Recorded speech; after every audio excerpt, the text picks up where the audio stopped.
Kita sangat paham argumen BPOM bahwa vaksin Nusantara banyak ketidaksesuaian dengan metode vaksin konvensional yang dipahami old mind. Ditambah lagi yang kita concern tentang vaksin Nusantara karena kasak kusuk di akar rumput atau kaum bottom of pyramid bahwa BPOM kok kayak anak kecil yang tidak membangun solusi ketika ada produk karya anak bangsa hadir. BPOM malah menggalang dukungan pembenaran tindakan mereka, bukannya membangun narasi untuk menyempurnakan vaksin lokal. Bener deh, BPOM memangnya mau nyalon presiden kok mencari dukungan sih? Sahabat semua, kita anak bangsa Indonesia ingin COVID selesai dengan cepat dan kita ingin berkontribusi. Jadi ketika pemerintah berusaha keras untuk mendatangkan 6 juta bahan pembuat vaksin, ya kita sangat dukung. Itu perjuangan serius, namun bisa dipercepat lagi dengan vaksin yang tidak ada hubungannya dengan globalis, yaitu vaksin karya anak bangsa. Kita juga mendukung cara baru menanggulangi virus corona. Salah satunya menggunakan imunoterapi. Jadi kita ingatkan bahwa dendritic cell base bukan vaksin.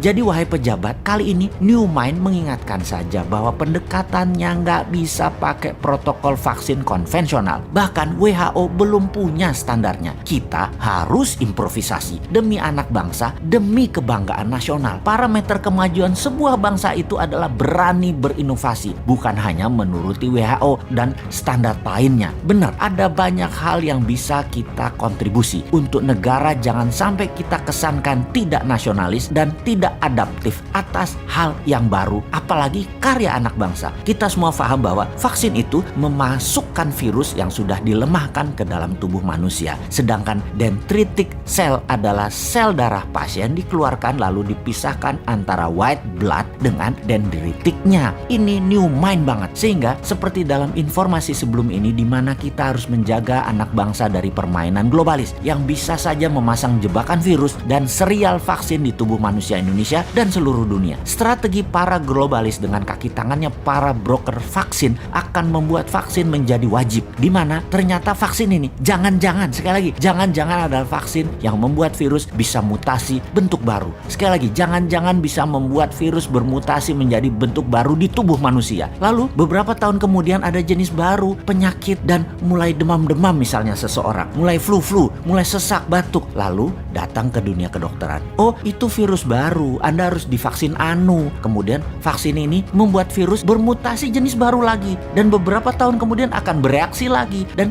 keluhan lagi, yang baru lagi dan vaksin baru lagi disuntikkan ke tubuh pasien lagi. Gitu aja terus. Pasiennya mati mah kagak, bayar mah iya. Dunia farmasi memang begitu. Manusia tidak disembuhkan penyakitnya, hanya dihilangkan sakitnya agar terus berobat lagi, berobat lagi, berobat lagi. Kita kembali ke topik awal. Kita harus bisa mandiri, tidak bergantung vaksin globalis yang bisa menjebak, tetapi pakai vaksin anak bangsa yang bukan bagian dari kaki tangan globalis. Masalah penamaan vaksin Nusantara sebenarnya hanya masalah semantik. Ke depan vaksin Nusantara kita ganti aja supaya BPOM tidak pakai pendekatan vaksin konvensional. Jadi imunoterapi Nusantara misalnya, atau INU, itu saja. Simple, sederhana. BPOM sekalian belajar mendukung, bukan membangun narasi pembenaran keputusan, tapi bergandengan tangan dengan anak bangsa. Permudahlah, lapangkanlah hati dan turunkan ego ilmumu wahai pejabat. Ilmu Allah tuh sangat luas, bukan apa yang kalian tahu saja yang benar, ada ribuan lagi di luar sana. Dan setelah itu, maafin ya si Sontoloyo ini yang suka nyinyirin kebijakan pejabat dengan cara nyeleneh. Hanya cara nyeleneh kok, bukan niat jahat.